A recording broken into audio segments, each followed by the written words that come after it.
Rahasia kemerdekaan Indonesia dalam kitab kuno Majapahit. Siapa sangka kunci kemerdekaan Indonesia ada dalam sebuah kitab kuno dari zaman Majapahit. Pada tahun 1945, Perang Dunia II berujung kemenangan sekutu dan kekalahan Jepang di Asia Pasifik.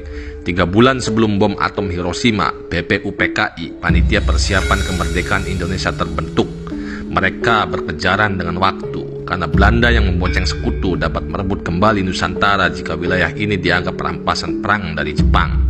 Tak ada jalan lain, Indonesia harus segera berdaulat. Namun, menyusun konsep negara sebesar dan seberagam Indonesia tidaklah mudah. Untungnya, kitab Sutasoma dari abad ke-14 memberi kita semboyan Bhinneka Tunggal Ika, sekaligus kunci keberhasilan kemerdekaan kita. Meski Kakawin Sutasoma adalah karya sastra dan bukan catatan sejarah seperti Negara Kertagama dan Pararaton, dalam kolofon atau catatan penulis di bagian akhir, Empu Tantular menyebutkan Majapahit sebagai negara yang berdaulat. Dan itu bukan utopia, apalagi khayalan, karena Majapahit benar-benar eksis didukung bukti-bukti sejarah yang tak terbantahkan. Nah, Bhinneka Tunggal Ika dari Majapahit lalu diserap pendiri bangsa dan ditarik ke lingkup yang lebih luas. Tidak hanya sebatas agama, namun juga mewakili beragamnya suku, bahasa, dan kebudayaan di Indonesia. Yang menarik, Insinyur Soekarno memperkenalkan kata suku yang berarti kaki dalam bahasa Jawa.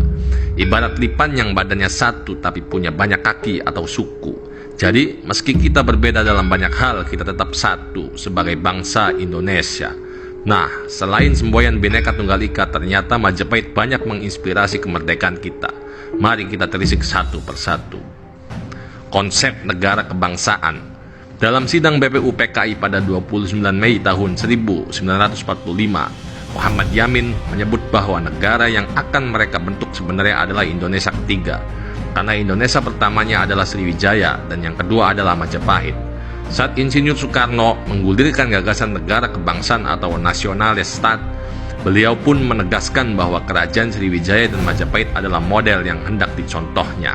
Tentu ini lebih luas lagi dari sekedar wilayah Hindia Belanda, karena pada masa keemasannya cakupan Majapahit membentang dari ujung utara Sumatera hingga Irian atau Papua.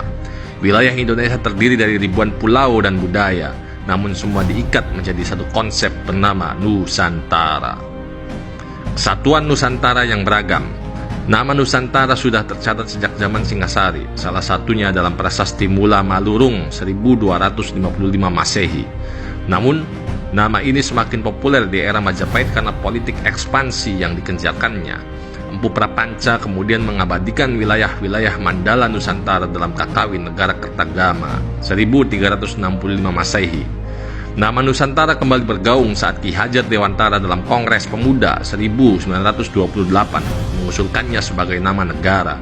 Meski nama Indonesia yang terpilih, Nusantara tetap dipertahankan untuk merujuk pada luasnya wilayah dan ragamnya budaya kita. Jadi, sepaket dengan Bhinneka Tunggal Ika, kata Nusantara dari zaman klasik ini mengingatkan kita beragaman adalah kekuatan. Dan sampailah kita ke warisan berikutnya, Sang Saka Merah Putih. Tahukah Anda, Majapahit juga mewariskan Sang Saka Merah Putih sebagai bendera kita? Bukannya bendera kita asalnya dari bendera Belanda yang disobek bagian birunya? Ya, bisa juga. Tapi, tanpa legitimasi dari sejarah Majapahit, bendera kita mungkin ditolak di dunia internasional karena terlalu mirip dengan Monaco yang sudah menggunakannya sejak 1881. Untungnya, Indonesia bisa membuktikan bahwa merah putih sudah digunakan lama di Nusantara, minimal sejak 1294 Masehi.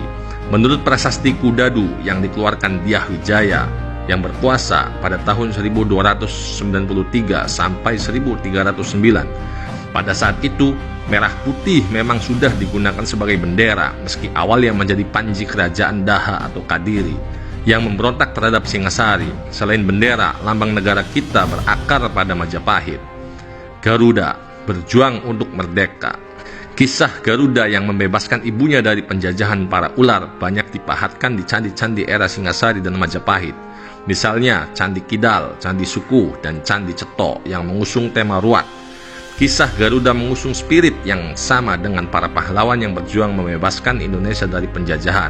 Maka, ketika panitia PPKI bersidang pada 18 Agustus 1945 guna menyusun UUD 45 sebagai konstitusi Indonesia, mereka pun menetapkan Garuda Pancasila sebagai lambang negara kita. Jadi, apa gunanya kemerdekaan Indonesia dikait-kaitkan dengan Sriwijaya dan Majapahit?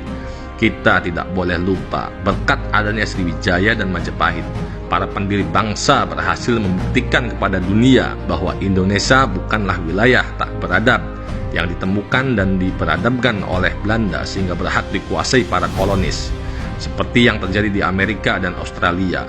Justru eksistensi Majapahit sebagai kerajaan berdaulat dalam kitab Sutasoma menjadikan bangsa kita punya sejarah sebagai negara yang berdaulat. Jadi, sebagai bangsa berdaulat yang dianeksasi dengan paksa oleh bangsa lain, Indonesia berhak menuntut dunia untuk mengakui kemerdekaannya. Disinilah pentingnya kita punya kesadaran sejarah. Majapahit yang menjadi klimaks dari rangkaian sejarah klasik kita adalah jangkar Indonesia pada kejayaan masa silam. Namun, tak usah lagi kita mengharapkan bangkitnya kembali kejayaan Majapahit. Ia telah hadir di sini saat ini sebagai Indonesia. Dan tidak perlu juga kita mengganti ideologi dan dasar negara dengan yang lain, karena yang kita punya saat ini adalah yang terbaik. Merdeka!